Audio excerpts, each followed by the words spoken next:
Segera download Apa saja yang Quran disebut oleh Tadabbur, Al-Quran jika dia meraih tafsir satu dalam kebaikan. genggaman Contoh Anda. bulan Ramadan adalah bulan Al-Quran.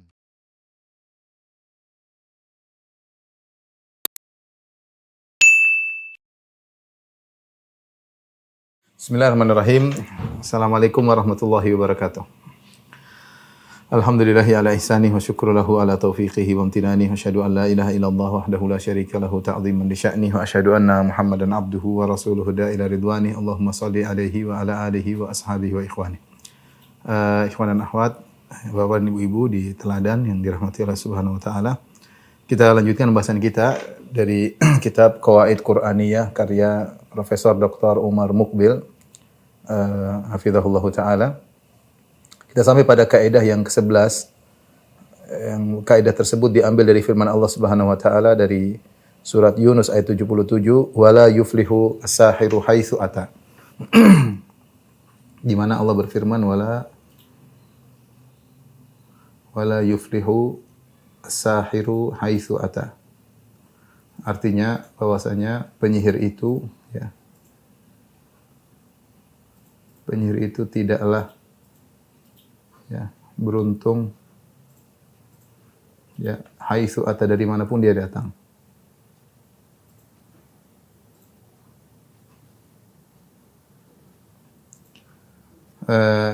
Kaidah ini penting. Beliau menjelaskan kaidah ini penting untuk kita ungkapkan kepada masyarakat, mengingat fitnah sihir dan para penyihir masih terus berlanjut dan beredar di masyarakat ya. Kita tidak pungkiri di tanah air kita banyak terjadi sihir. Terkadang orang-orang dekat kita terkena sihir ya. Dan bukan hal yang baru bagi kita di tanah air ya. Bahwasanya banyak orang-orang ahli sihir, baik nenek sihir maupun kakek sihir ya. Di tanah air ini banyak orang ahli sihir ya. Oleh karenanya kita harus punya keyakinan bahwasanya kalau kita bertawakal kepada Allah Subhanahu wa taala, ya maka penyihir tersebut tidak akan bisa memberi mudarat sama sekali, karena Allah berfirman wala yuflihu as-sahiru haitsu ata. Ini dan demikian juga dalam ayat yang lain wala yuflihu sahirun. Sungguhnya penyihir tidak akan beruntung dari manapun dia datang. Ini dalam surat Toha ayat 69. Kemudian juga dalam surat Yunus Surat Yunus ayat 77 Wala yuflihus sahirun. Sungguhnya orang-orang penyihir tidak akan beruntung. Ayat ini didatangkan oleh Allah Subhanahu wa taala setelah Allah menjelaskan tentang duel yang terjadi antara para penyihir yang didatangkan oleh Firaun untuk berduel melawan Nabi Musa alaihissalam. Allah Subhanahu wa taala berfirman setelah pertemuan antara Musa dengan para penyihir tersebut, qalu ya Musa imma an tulqiya wa imma an nakuna awwala man alqa. Para penyihir berkata, wahai Musa, engkau yang melempar tongkatmu terlebih dahulu ataukah kami yang melemparkan tongkat kami terlebih dahulu? Musa menjawab alaihissalam, qala bal alqu. Kata Nabi Musa, kalian yang lempar terlebih dahulu.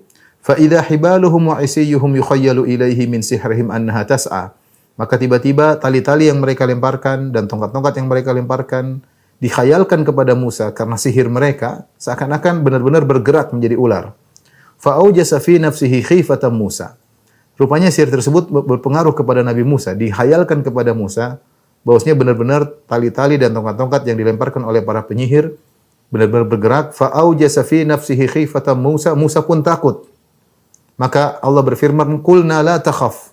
Kami katakan jangan kau takut wahai Musa. Innaka antal a'la. Sungguhnya kau yang akan menang. Wa alqi ma fi yaminika talqaf ma sana'u. Lemparkanlah apa yang ada di tanganmu, tangan kananmu yaitu tongkatmu. Talqaf ma sana'u. Niscaya tongkatmu akan memakan ular-ular mereka tersebut. Innama sana'u kaidu sahir. Sungguhnya yang mereka lakukan hanyalah tipu daya seorang penyihir. Wala yuflihu sahiru haitsu ata. Allah tutup ayatnya tentang kisah duel antara Musa dengan para penyihir Firaun tersebut. Wala yuflihu sahiru haitsu ata. Bahwasanya penyihir tidak akan beruntung dari manapun dia datang. Di sini Allah mengatakan wala yuflihu sahiru haitsu ata. Allah alam bisawab. Sebenarnya Allah mengatakan karena tidak beruntung penyihir dari manapun dia datang, karena ketika itu Fir'aun mengumpulkan seluruh penyihir yang ada di Mesir. Kita tahu bahwasanya ketika di zaman itu yang lagi booming di zaman Nabi Musa adalah sihir. Sehingga orang berbangga-banggaan punya ilmu sihir. Sehingga banyak yang belajar sihir dan mereka saling bangga-banggaan tentang sihir yang mereka lakukan. Dan Nabi Musa dianggap penyihir. Oleh karenanya Fir'aun mengumpulkan seluruh penyihir dari berbagai negeri untuk berkumpul di kota Mesir untuk berduel dengan Nabi Musa alaihissalam. Ada yang mengatakan sampai ratusan penyihir, ada yang mengatakan sampai ribuan penyihir. Wallahu a'lam bishawab, entah berapa jumlah para penyihir tersebut, tapi jumlah penyihir tersebut banyak. Mereka datang dari berbagai penjuru. Allah mengatakan wala yuflihu sahiru haitsu ata. Dari manapun mereka datang tidak akan beruntung. Dari manapun mereka datang tidak bakalan beruntung, ya. Makanya dikatakan dalam Al-Qur'an fujumi as-saharatu limiqati yaumin ma'lum. Dikumpulkan para penyihir pada hari yang telah ditentukan, itu hari berduel dengan Nabi Musa alaihissalam. Nah, firman Allah Subhanahu wa taala tentang wala yuflihu sahiru haitsu ata, penyihir tersebut tidaklah beruntung. Ini diambil faedah oleh para ulama. Yang pertama bahwasanya para penyihir kafir. Penyihir adalah hukumnya kafir. Hukumnya kafir, ya. Karena dia bekerja sama dengan syaitan, ya. Jadi tidak bisa melakukan sihir kecuali dia bekerja sama dengan syaitan.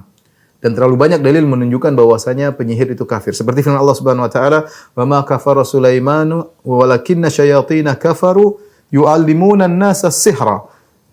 Sulaiman tidaklah kafir, tapi setan-setanlah yang kafir karena mereka mengajarkan kepada manusia tentang sihir, ya. Jadi para penyihir adalah kafir karena mereka belajar sihir dan mereka mempraktikkan sihir, maka mereka kafir, ya. Yang kedua di antara dalil yang menunjukkan bahwasanya para penyihir kafir, Allah tidak mengatakan la yuflih, tidak beruntung dalam Al-Qur'an. Setelah kita istiqra artinya kita tatabbu, kita ngecek ayat-ayat dalam Al-Qur'an yang menyebutkan tidak beruntung kecuali Allah sematkan kepada orang-orang yang kafir. Seperti firman Allah Subhanahu wa taala, innal ladzina yaftaruna 'ala Allahil kadhiba la yuflihun. Contoh, Allah berfirman, innal ladzina yaftaruna 'ala Allahil kadhiba la yuflihun. Sungguhnya orang-orang yang berdusta atas nama Allah la yuflihun, tidak beruntung. Mereka kafir. Allah sebutkan la yuflihun ini tidak beruntung hanya untuk orang kafir. Seperti juga firman Allah Subhanahu wa taala, ya, faman azlamu mimman iftara 'ala Allahi kadhiban aw kadzdzaba bi ayatihi innahu la yuflihul mujrimun. Siapakah yang lebih zalim daripada orang yang berdusta atas nama Allah dan mendustakan ayat-ayat Allah? Innahu la yuflihu al mujrimun. Sungguhnya tidak beruntung orang-orang para pendosa. Maksudnya orang kafir. Ya. Innahu la yuflihul kafirun. Dalam ayat yang lain, sungguhnya tidak beruntung orang-orang kafir. Jadi perkataan Allah tidak beruntung, di mana Allah menafikan keberuntungan secara total, tidak lain kecuali kepada orang kafir. Ketika Allah Subhanahu wa taala mengatakan innahu la yuflihus sahirun wa la yuflihus sahiru haitsu ata, menunjukkan bahwa tidak beruntung para penyihir, maksudnya penyihir adalah kafir, keluar dari Islam, ya. Ya, karena mereka telah bekerja sama dengan syaitan. Ini di antara dalilnya kafir. Pertama karena kerja sama dengan syaitan.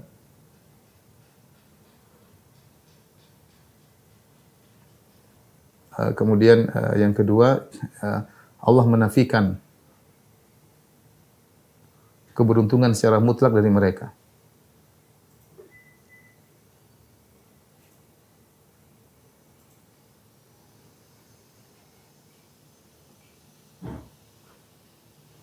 Yang kedua, faedah yang kedua dari firman Allah la yuflihu sahirun atau la yuflihu sahiru haitsu ata, bahwasanya para penyihir tidak pernah beruntung.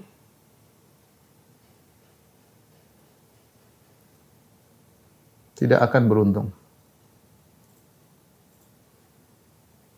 Di dunia maupun di akhirat, ya. Di dunia maupun di akhirat. Di dunia tidak beruntung, apalagi di akhirat. Di akhirat jelas, ya. Di neraka jahanam. Dan subhanallah, kita lihat para penyihir sekarang dalam kehidupan mereka, orang semua mencela namanya penyihir, orang cela namanya penyihir. Orang tidak suka, tukang sihir. Itu adalah cercaan. Makanya para anbiya dahulu, mereka ketika dicela oleh kaumnya, mereka dituduh sebagai penyihir. Kata Allah, "Kadzalika ma atal ladzina min qablihim min rasulin illa qalu sahirun aw majnun." Demikianlah tidaklah datang para rasul kepada umat-umat sebelum mereka, wahai Rasulullah, kecuali umat-umat para rasul tersebut mengatakan engkau adalah penyihir. Jadi ketika mereka tidak suka dengan para rasul, mereka nuduh para rasul adalah penyihir. Termasuk Rasulullah SAW. Rasulullah SAW dituduh sebagai penyihir. Jadi kata penyihir itulah kata yang dibenci dan tidak disukai oleh masyarakat. Meskipun mungkin dia hebat, tapi namanya penyihir dicerca, kata yang menunjukkan kehinaan bagi orang yang dicap sebagai sebagai penyihir.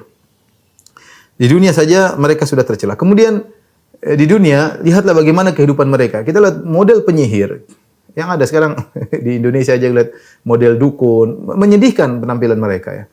Dengan rambut yang ini kadang, kemudian dengan cincin yang bermacam-macam, kemudian dengan kalung, dengan kita lihat saja wajah mereka saja sudah menunjukkan kerendahan dan kehinaan ya.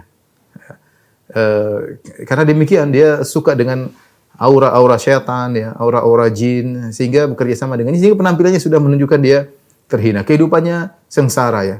Kehidupan keluarganya juga sengsara, kehidupan anaknya sengsara, kadang dijauhi oleh keluarganya ya, kadang dijauhi oleh masyarakat. Kehidupan yang menderita, melakukan hal yang aneh-aneh ya, para tukang sihir tersebut. Kemudian di antara yang menunjukkan mereka terhina, mereka tidak beruntung. Mereka mungkin memiliki ilmu tertentu. Mereka bekerja sama dengan syaitan, melakukan apa yang diperintahkan syaitan. Syekhul Islam menyebutkan akan hal ini.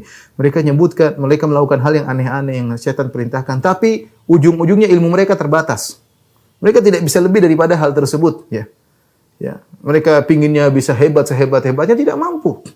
Kemampuan mereka terbatas karena kemampuan syaitan terbatas.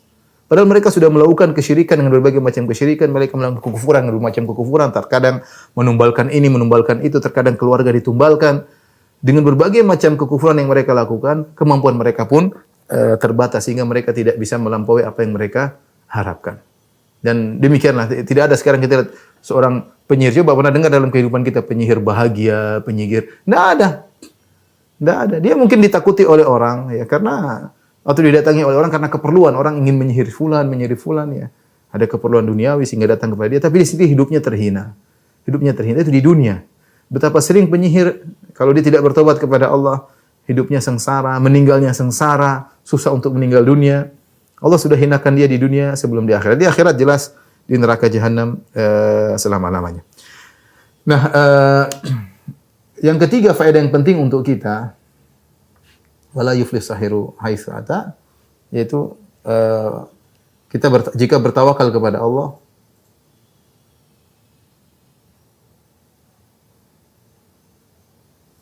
maka kita akan selamat. Akan selamat. Insyaallah kalau kita menjaga diri dengan salat 5 waktu, kemudian dengan zikir pagi petang ya, insyaallah sihir tidak akan kena ya. Ya, dengan izin Allah Subhanahu wa taala ya. Kita baca surat Al-Baqarah dalam kehidupan kita ya. Kita jaga diri kita karena Allah Subhanahu wa taala telah menjelaskan wa ma hum bidarrina bihi min ahadin illa biiznillah. Mereka tidak bisa memberi kemudaratan kepada siapapun kecuali dengan izin Allah. Kalau tidak izinkan tidak bakalan bisa. Tidak bakalan bisa. Setelah Allah menurunkan qul a'udzu birabbil falaq, qul a'udzu birabbin nas, maka ini adalah muawwidzat, adalah pelindung yang sangat kuat bagi seorang. Maka seorang jangan lupa zikir pagi petang, baca 3 qul pagi hari, 3 qul sore hari. Jangan lupa sebelum tidur baca ayat kursi ya. Insyaallah dia akan terhindar daripada sihir. Kita harus yakin wala yuflihu sahiru haitsu ata.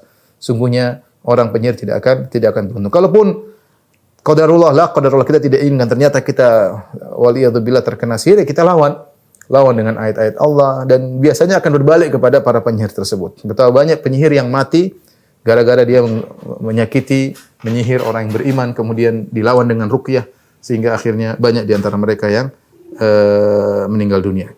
Dan ini peringatan bagi kita semua, pada kaum muslimin secara umum, jangan sekali-sekali berkontak sama para penyihir. Para penyihir tidak mendatangkan keberuntungan, mereka tidak beruntung sama sekali. Siapapun yang berkontak dengan para penyihir, maka dia tidak akan beruntung. Kelihatannya di awal mungkin dia beruntung, penghujungnya dia akan sengsara. Dia berhasil menyihir si fulan, dia berhasil memberi kemudaratan kepada lawan bisnisnya, dia berhasil memberi kemudaratan kepada orang yang dia lawan politiknya misalnya atau yang dia tidak sukai. Mungkin dia menang di awal, tapi yakin suatu hari dia akan binasa.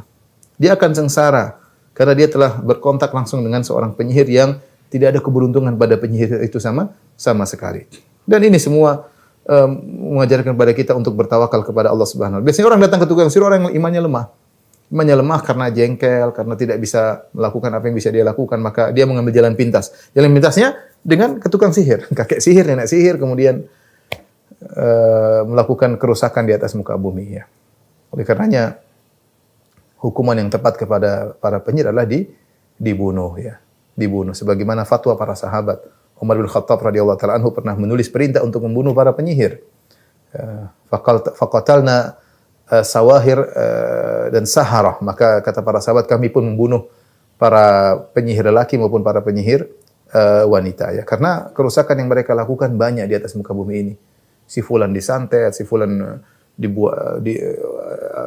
usahanya diganggu, dibuat suami istri saling benci di antara mereka dengan sihir. Dengan sihir. Subhanallah, saya pernah dulu punya kawan, dia menikah, dia tidak bisa gauli istrinya. Subhanallah, dia tidak bisa gauli istrinya. Sudah meninggal rahimahullah. Dia tidak bisa gauli istrinya. Istrinya disihir. Tidak bisa digauli sama sekali. Bayangkan. Tapi bertahan, akhirnya harus berpisah ya. Ya, ini zalim, para penyihir zalim ya. Ada kawan juga sempat buka usaha. Siap buka usaha. Kemudian kalau masak nasi dibuka langsung basi. Langsung basi. Terkadang dia sudah ruqyah, sudah baik, nanti pegawai-pegawainya dimasukin jin-jin, diganggu. Ya, diganggu, bayangkan usaha, saingan bisnis ganggu dengan sihir. Ya, dengan sihir. Belum lagi yang dikasih penyakit dengan kirim tenung atau santet. Maka penyihir memang hukumannya harusnya dibunuh ya, sehingga membuat masyarakat bisa tenteram hidup, tidak khawatir dengan apa yang dilakukan oleh para penyihir tersebut. Tapi kita sebagai orang yang beriman, kita bertawakal kepada Allah Subhanahu wa taala, jangan lupa salat 5 waktu, zikir pagi petang, ayat kursi, surat Al-Baqarah, itulah hal-hal yang bisa membentengi kita daripada para penyihir. Dan Allah telah berfirman, wala yuflihus sahiru haitsu ata, bahwasanya para penyihir tidak akan beruntung. Dan bagi orang-orang yang terjebak dalam sihir, hendaknya mereka taubat kepada Allah Subhanahu wa taala sebelum malaikat maut menjemputnya, sehingga dia akan kekal dalam neraka jahanam selama-lamanya. Baik, kita lanjutkan kaidah berikutnya. Kaidah yang penting dalam kehidupan kita juga, yaitu kaidah yang ke-12, inna akramakum indallahi atqakum.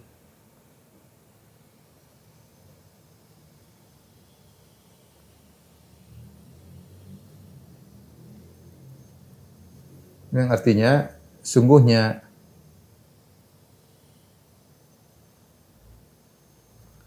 yang paling mulia di antara kalian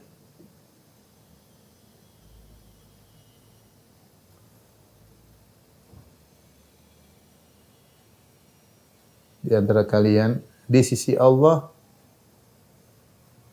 Allah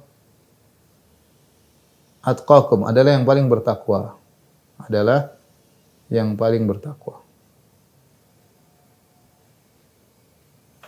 Ini kaidah ya, diambil dari Quran surat Al-Hujurat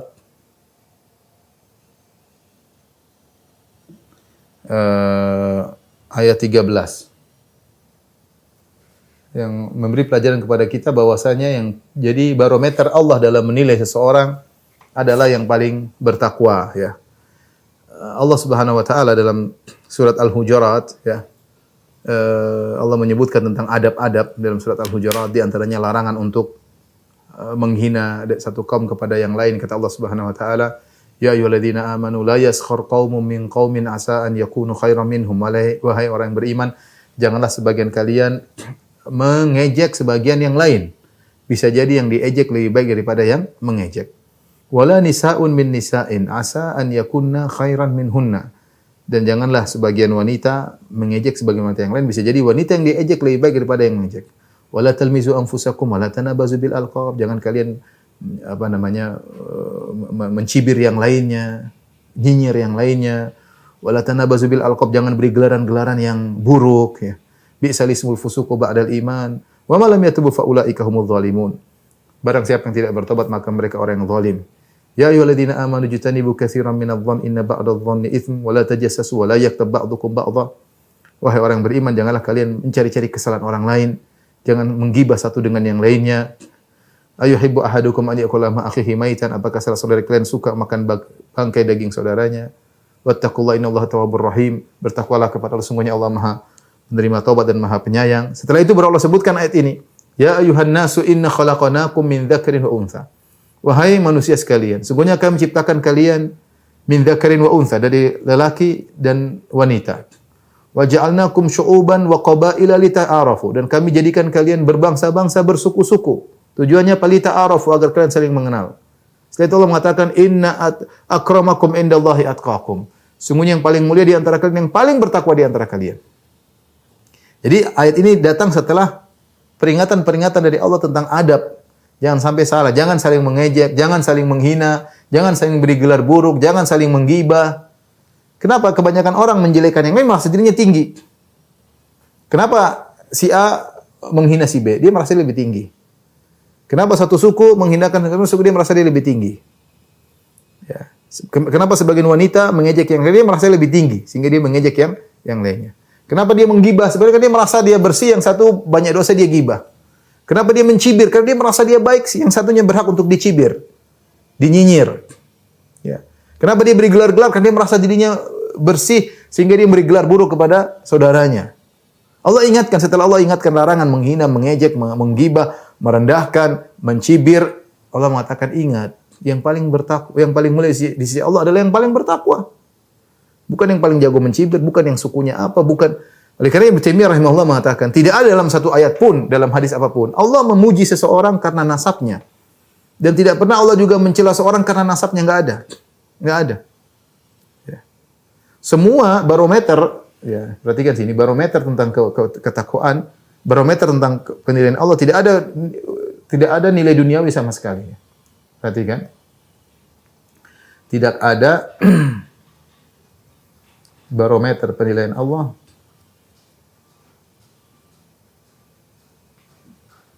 pada perkara duniawi sama sekali. Tidak ada sama sekali. Tidak ada Allah melihat karena nasab, tidak ada. Ini enggak ada juga. Nasabnya dari ini berarti Arab lebih bagus daripada non-Arab. Keturunan Nabi berarti lebih mulia daripada yang tidak keturunan Nabi, enggak ada. Enggak ada. Jadi Bani Hashim lebih daripada orang Jawa, enggak ada. Enggak ada, semuanya ketakwaan. Kalau nasab baik disertai dengan takwa, oke. Kalau nasab tanpa takwa, percuma. Ya. Kata Nabi SAW, man batta'a bihi amaluhu lam yusri' bihi nasabuh. Siapa yang amalnya lambat, nasabnya tidak bisa buat dia maju. Percuma. Ya, nasab enggak ada. Ya. Makanya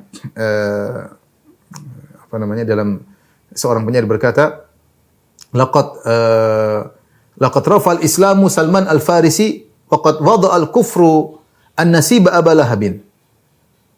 Kata penyair bahwasanya Islam telah mengangkat Salman al-Farisi. Salman al-Farisi Persia, bukan Arab, apalagi Ahlul Bait, bukan. Tapi Allah angkat dia, Salman al-Farisi. Kenapa? Karena ketakwaannya. Wa qad wada'a al-kufru an-nasiba Aba Lahabin. Kekufuran telah merendahkan Abu Lahab. Abu Lahab sampai dalam satu surat sendiri, surat Abu Lahab. Siapa? Paman Nabi SAW. Nasab paling tinggi dari Quraisy. Abu Lahab bin Abdul Muttalib. Bapaknya Abu Lahab, kakeknya Nabi. Abdul Muttalib pemimpin orang Quraisy. Anaknya Abu Lahab, Allah bikin surat khusus.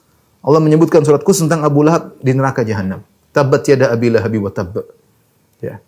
Nasabnya sangat tinggi. Jadi tidak ada Allah melihat apa? Melihat nasab, enggak ada. Tidak ada Allah melihat apa? Suku, enggak ada.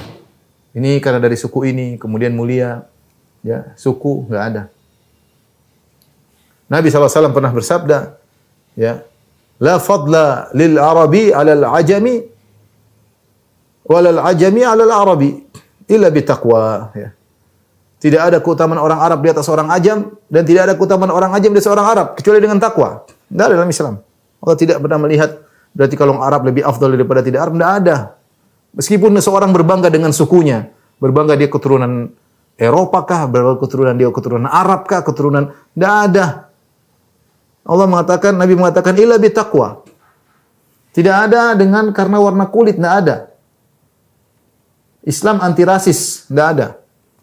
Ya kata Nabi SAW, walal abyad alal ahmar, walal ahmar alal abyad illa bi taqwa. Tidak ada keutamaan orang berkulit putih di atas orang berkulit hitam. Tidak ada keutamaan orang berkulit hitam di atas orang berkulit putih illa bi taqwa, kecuali dengan takwa. Lihatlah bagaimana Ibnu Abbas pernah berkata kepada Atha, ya. Ala adulluka ala imra'atin min ahlil jannah. Maka aku tunjukkan kepada engkau wahai Atha tentang seorang wanita penghuni surga. Mana wanita tersebut? Hadi imra'atun sauda. Ini wanita berkulit hitam. Rasulullah pernah bilang dia penghuni surga. Atatin Nabi sallallahu alaihi wasallam. Dia datang kepada Nabi dan dia berkata, "Ya Rasulullah, inni usra." Ya Rasulullah, aku terkena penyakit ayan. Wa inni atakasyaf. Kalau aku lagi kambuh, terkadang aku bergerak-gerak sehingga terbuka sebagian auratku. Udu Allah an yashfiyani. Ya Allah, ya Rasulullah, doakanlah aku agar aku disembuhkan. Kata Nabi sallallahu alaihi wasallam, "In syi'ti da'autu laki. Wa in syi'ti sabarti walakil jannah." Kalau kau mau wahai sang wanita, wanita berkulit hitam. Dia lihat bagaimana berkulit hitam, dia tidak ingin kulitnya terlihat, dia tidak ingin auratnya terbuka. Dia mengatakannya Rasulullah berkata, kalau kau ingin aku doakan kau sembuh, kalau kau ingin kau sabar dan kau masuk surga. Kata dia, saya bersabar ya Rasulullah. Walakin udu Allah alla atakasyaf. Tapi berdoalah kepada Allah agar aku tidak tersingkap ketika aku lagi kambuh. Subhanallah. Wanita penghuni surga berkulit hitam. Makanya tidak ada namanya Allah melihat duniawi, enggak ada untuk penilaian Allah Subhanahu wa taala. Warna kulit enggak. Kecantikan, ketampanan enggak ada. Paras enggak ada. Enggak ada jadi patokan. Innallaha la yanzuru ila suwarikum wala ila ajsamikum, walakin yanzur ila qulubikum wa a'malikum. Allah tidak pernah melihat kepada rupa kalian. Allah tidak pernah paras kalian, beliau body hebat, kemudian kekar, kemudian masuk surga, kemudian beli sisi Allah. Orang paling berarti yang paling jago binaraga yang masuk surga. Enggak ada. Enggak ada. Allah tidak pernah melihat pada rupa kalian, yang paling tampan, yang paling cantik berarti dia. Enggak ada. Allah lihat pada hati dan pada amal. Tidak ada dunia yang dilihat oleh Allah Subhanahu wa taala untuk menjadi barometer seseorang. Enggak ada. Nasab tidak, suku tidak, warna kulit, paras, harta tidak. Harta tidak. Subhanallah, dalam satu hari ada seorang wanita, dia lagi menggendong anak. Di antara Rasulullah ada 3 orang anak masih kecil berbicara ketika masih digendong. Di antaranya Nabi Isa alaihissalam, di antaranya sahib Juraij yang sudah pernah kita ceritakan dalam kisah Juraij.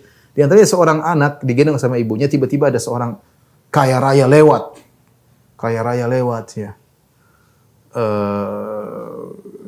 Kemudian ini orang kalau dia ngelamar pasti diterima, kalau beri syafaat pasti didengar, ya.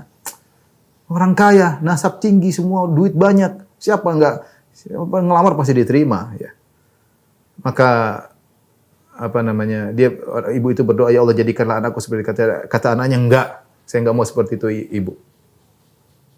Lalu datang seorang lewat lagi, ya, yang satu dituduh macam-macam, padahal dia orang miskin. Ibunya berdoa, semoga anakku tidak seperti ini. Kata anak ini, ya Allah jadikan aku seperti dia. Ya. Subhanallah. Anak ini berbicara sama ibunya. Yang pertama, yang kedua yang kau lihat, ibu yang kau lihat, yang kedua yang miskin kemudian dihina. Ini khairun min hadza bimil'il ardi min hadza. Orang ini lebih afdal daripada orang yang pertama. Satu bumi isinya orang pertama masih lebih afdal orang yang kedua. Padahal yang kedua miskin. Yang pertama kaya raya. Ya, jadi Allah tidak melihat pada harta. Maka ini semua membuat kita, ikhwan, jangan kita merendahkan orang. Kita nggak tahu orang di depan kita, mungkin dia pegawai kita, mungkin dia pembantu kita, mungkin dia supir kita, mungkin dia bisa jadi lebih mulia di sisi Allah daripada kita. Mungkin ternyata dia berbakti sama orang tua, mungkin dia qanaah hatinya, tidak hasad, tidak dengki. Mungkin dia tawadhu, tidak merendahkan orang lain. Kita nggak tahu isi hati orang. Ya. Tidak tahu. Makanya karena Allah tidak pernah menjadikan perkara dunia sebagai barometer. Contoh nyata seperti saya sering sampaikan seperti kota Mekah. Mekah,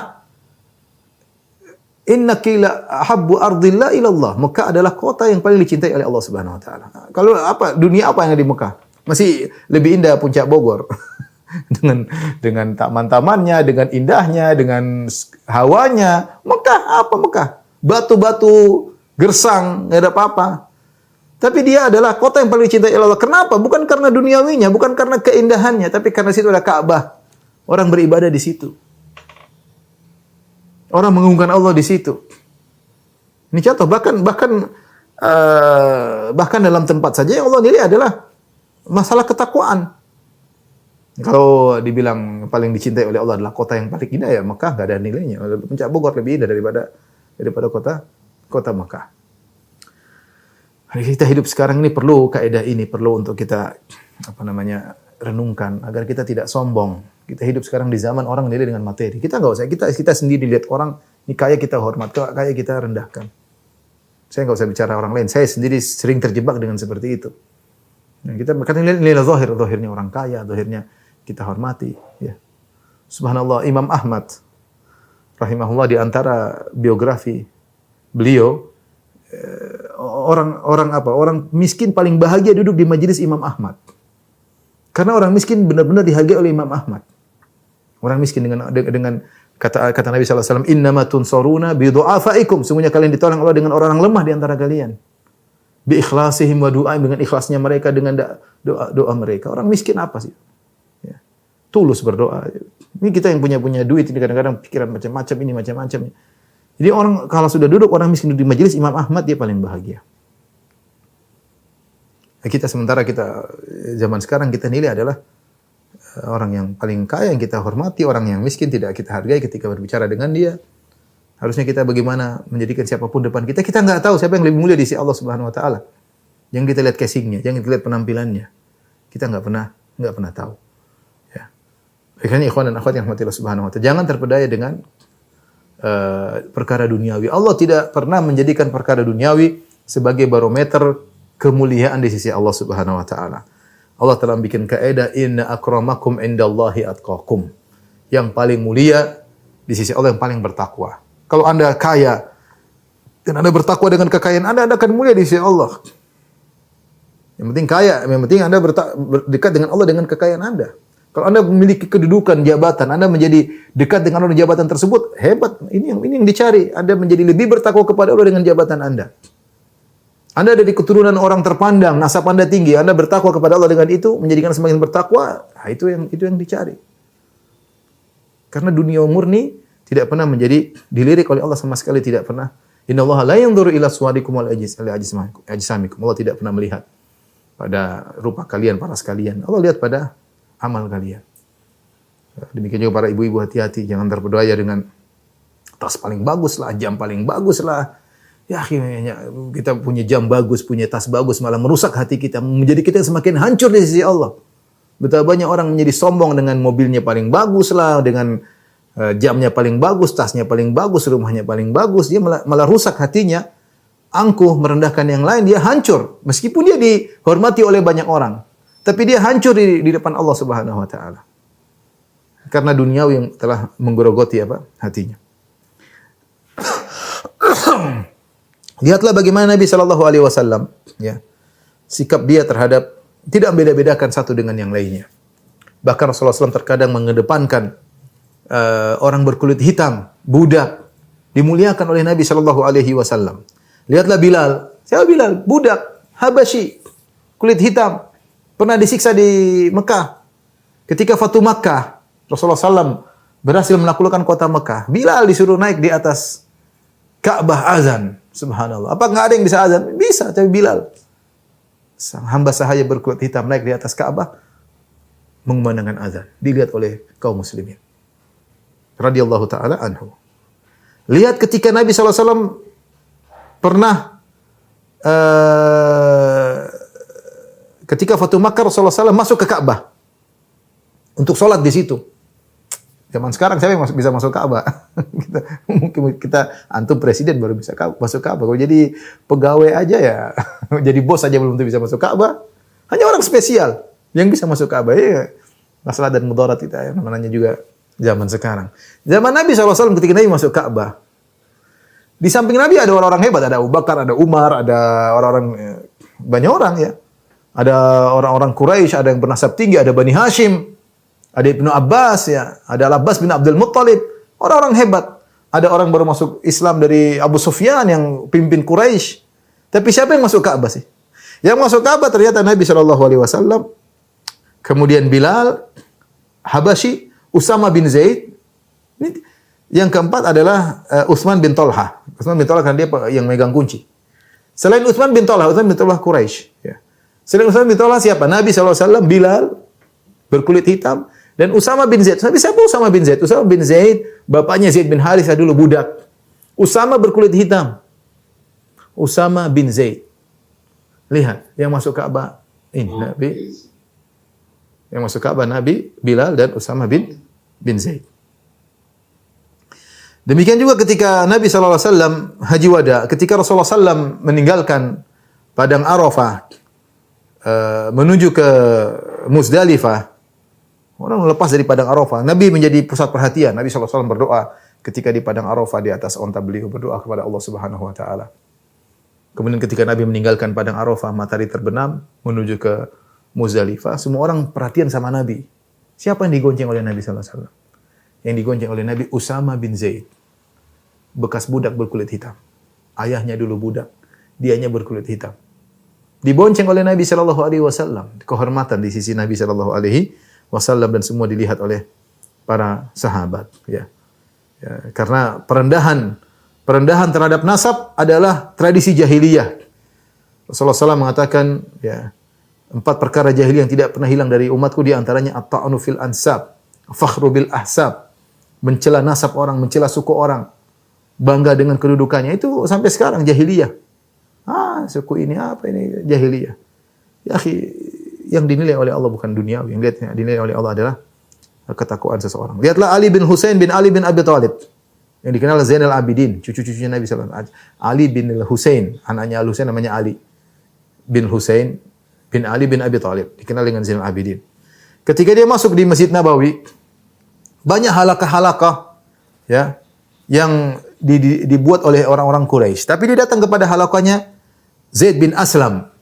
Siapa Zaid bin Aslam? Maula, bekas budak. Dia datang kepada Zaid bin Aslam. Maka orang-orang berkata, "Anta rajul Quraisy, engkau adalah seorang Quraisy. Engkau cucunya Nabi SAW. Bagaimana kau menuntut ilmu duduk di majelisnya budak, bekas budak?" Orang-orang bilang sama dia, sama cucu-cucunya Nabi SAW, buyutnya Nabi SAW. Ya, maka Ali Zainal Abidin berkata, "Innama yajlisur rajulu ila man yanfa'uhu fi dinihi." Seorang itu duduk kepada orang yang bisa beri manfaat dalam agamanya. Ya, meskipun dia bekas budak, tapi dia beri manfaat kepada agama saya. Jadi, ikhwan dan akhwat yang dirahmati Allah Subhanahu Wa Taala, inilah yang menjadi mulia di sisi Allah yang paling bertakwa. Maka percuma kita berbangga-bangga dengan dunia yang kita miliki, ternyata kita hina dan rendah di hadapan Allah Subhanahu Wa Taala. Ya, tidak ada dalam Al-Quran Allah mencela atau menghina karena nasab sama sekali. Kata Ibnu Taimiyah rahimahullah taala, "Wa laisa fi kitabillahi ayatun wahidah." Tidak ada dalam Al-Quran satu ayat pun yamdahu fiha ahadan binasabihi. Tidak satu ayat pun Allah memuji seorang karena nasabnya. Wala yadhumu ahadan binasabi, dan tidak pernah dalam satu ayat pun ada Allah mencela seorang karena nasabnya. Wa innama yamdahul imana wa taqwa, yang Allah puji adalah iman dan takwa. Wa yadhummul kufra wal fusuq, dan Allah benci, yang Allah cerca adalah kekufuran, kefasikan, wal isyan, dan kemaksiatan, ya. Dan kemaksiatan. Jadi ini kaidah yang penting bagi kita. Kita mungkin punya barometer menilai orang, tapi Allah punya barometer sendiri. Barometer Allah adalah ketakwaan. Jadi kita berusaha kalau ada orang bertakwa, kita hargai, ya. Meskipun secara casing duniawi dia tidak memiliki apa-apa, kita tidak tahu juga, ya. Terkadang sepertinya biasa-biasa, tapi dia memiliki amalan hati yang sangat tinggi, yang kita kalah jauh dari dia. Tidak ada rasis dalam Islam, ya. Tidak ada kesukuan, ya.